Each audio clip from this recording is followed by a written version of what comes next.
Preparing for a SAP HANA interview. You've reached Candy Mentor, and this video is for you. We'll walk through 15 key questions you're likely to face. For each question, you'll see a sample answer followed by the key points to cover. Subscribe, like, and share, and drop a topic request in the comments. Question 1. What makes SAP HANA different from a traditional relational database? SAP HANA is an in-memory, column-oriented database built for mixed transactional and analytical workloads. The key difference is that hot data stays in RAM, columns are compressed, and operations run close to the data using calculation engines. I would mention parallel processing, partitioning, and persistence through save points and logs. HANA is not just faster storage. It changes application design by pushing aggregations, filters, and calculations into the database layer. While answering, focus on in-memory processing, columnar storage, compression, parallel execution, OLTP and OLAP convergence, and why pushing computation to the database improves application performance. Question 2. When would you use row store versus column store tables in SAP HANA? I use column store for most analytical and reporting scenarios because queries usually read selected columns, aggregate large datasets, and benefit from compression and vectorized processing. Row store is better for small tables, configuration data, or cases where the application frequently accesses complete rows. For example, a sales fact table should be column store, while a small status code lookup table may be row store. The choice depends on query shape, not just table size. Make sure to cover access patterns, compression behavior, aggregation performance, insert or update workload, small lookup tables, and how column store benefits analytical queries. Question 3. Explain the high-level architecture of SAP HANA. At the center of SAP HANA is the index server, which handles SQL processing, transactions, authorization, and the calculation engine. The name server manages system topology, especially in distributed landscapes. The persistence layer writes save points and redo logs to disk, so the in-memory database can recover safely. Other services support text processing, compilation, monitoring, and application execution. In interviews, I keep it simple. HANA separates processing, metadata, persistence, and administration, but optimizes them for memory-first execution. In your answer, talk about index server, name server, preprocessor, compile server, XS Classic, or application services, persistence layer, calculation engine, and client connectivity. Question 4. What is a calculation view, and how is it different from an attribute or analytic view? A calculation view is the main modeling artifact in SAP HANA for building reusable analytical logic. It can combine projections, joins, unions, aggregations, calculated columns, filters, hierarchies, and input parameters. Earlier HANA versions had attribute views for master data and analytic views for star schemas. But calculation views now cover those patterns more flexibly. I prefer calculation views because they are optimized by the engine, reusable by reporting tools, and support both graphical modeling and SQLScript-based logic. Be sure to mention graphical versus SQLScript calculation views, projection, join, aggregation, union nodes, deprecated view types, and why calculation views are preferred in modern HANA modeling. Question 5. How do you optimize the performance of a slow SAP HANA query? I start by reproducing the query and checking planviz or expensive statements to see where time is spent. Then I look for missing filters, large intermediate results, wrong join cardinality, unnecessary columns, and calculations executed too late. In calculation views, I push filters down, remove unused nodes, maintain correct cardinalities, and avoid row-by-row SQLScript where set logic works. If data volume is the issue, I review partitioning, delta merge health, and memory consumption. While answering, cover planviz, expensive statements, filters, cardinality, join pruning, column selection, indexes, partitioning, calculation view design, delta merge, and avoiding unnecessary data movement.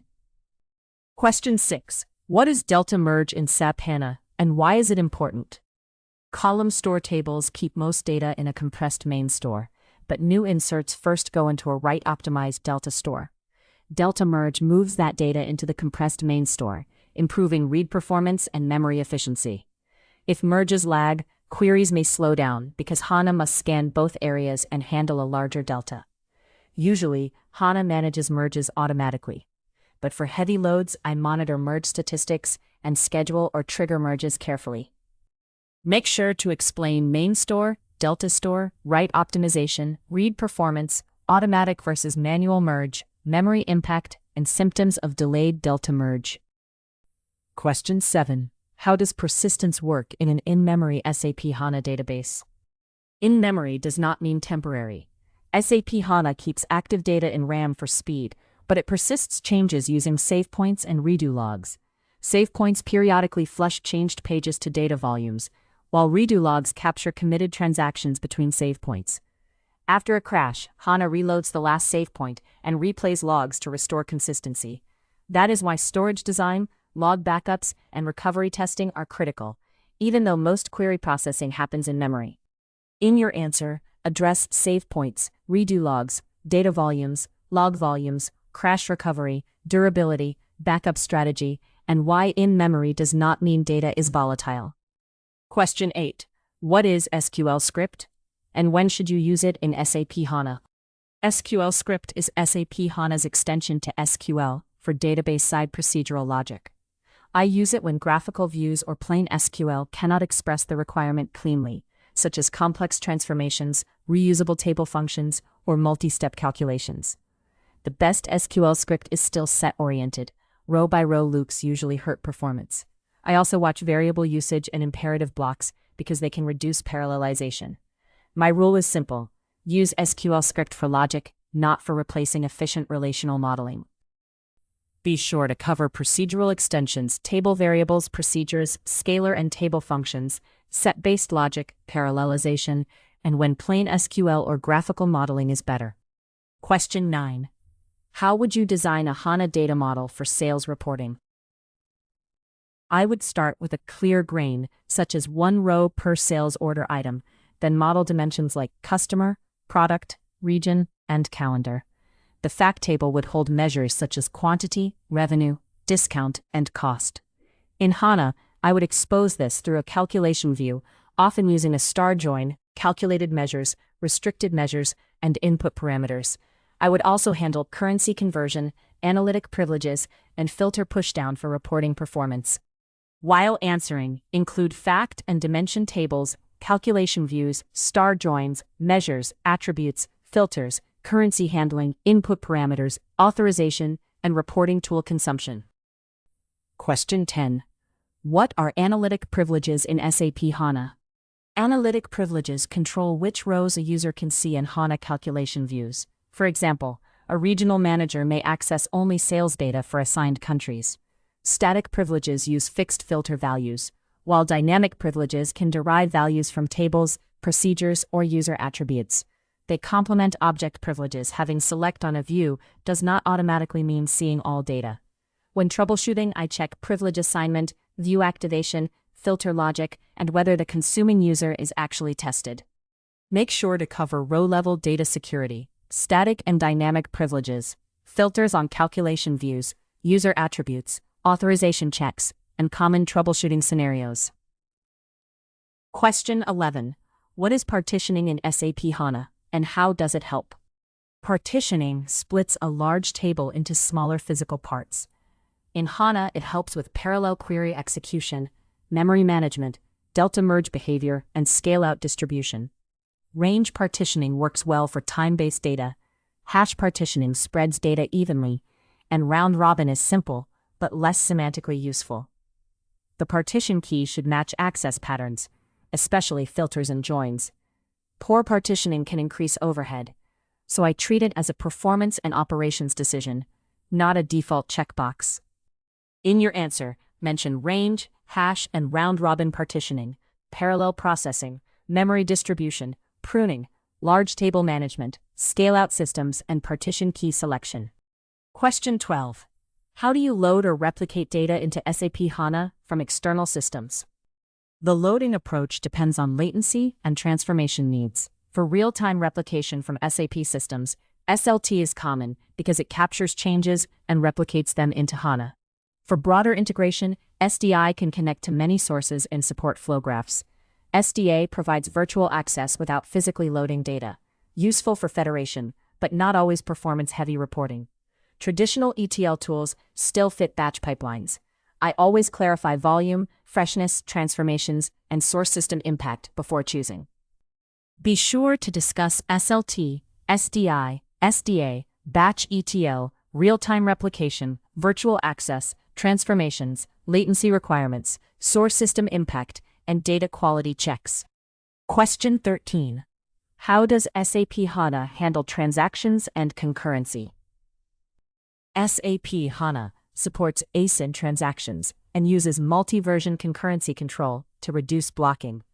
Readers usually see a consistent snapshot, while writers create newer versions, so analytical queries can run without constantly blocking transactional updates. Commits are made durable through redo logging, and rollbacks discard uncommitted changes. Locks still exist for certain operations, especially conflicting writes or metadata changes. In practice, I explain HANA concurrency as snapshot-based reads with transactional safety and careful version cleanup. While answering, cover ACID properties, MVCC, commit and rollback, isolation, locks, redo logging, snapshot reads, and how readers and writers avoid blocking each other. Question 14. What are common causes of high memory usage in SAP HANA, and how would you troubleshoot them? High memory usage can come from loaded column tables, large delta stores, expensive intermediate results, poorly designed calculation views, or runaway SQL statements. I first check HANA Cockpit, memory allocation views, expensive statements, and table memory statistics. Then I identify whether memory is persistent data, temporary execution memory, or fragmentation. Practical fixes include reducing selected columns, improving filters, correcting joins, merging deltas, archiving old data, and setting workload limits for risky queries. Make sure to mention column store memory, statement memory, intermediate results, unloads, delta store growth, expensive queries, calculation view design, monitoring views, and workload management. Question 15. How would you explain scale-up versus scale-out in SAP HANA? Scale-up means increasing capacity on one HANA server by adding more CPU, memory, or faster storage. It is simpler to operate and often preferred until hardware limits or cost become a problem. Scale-out distributes data and processing across multiple hosts, which helps very large workloads and enables host-level failover with standby nodes. The trade-off is complexity. Data placement, network communication, partitioning, and administration matter much more in scale-out landscapes.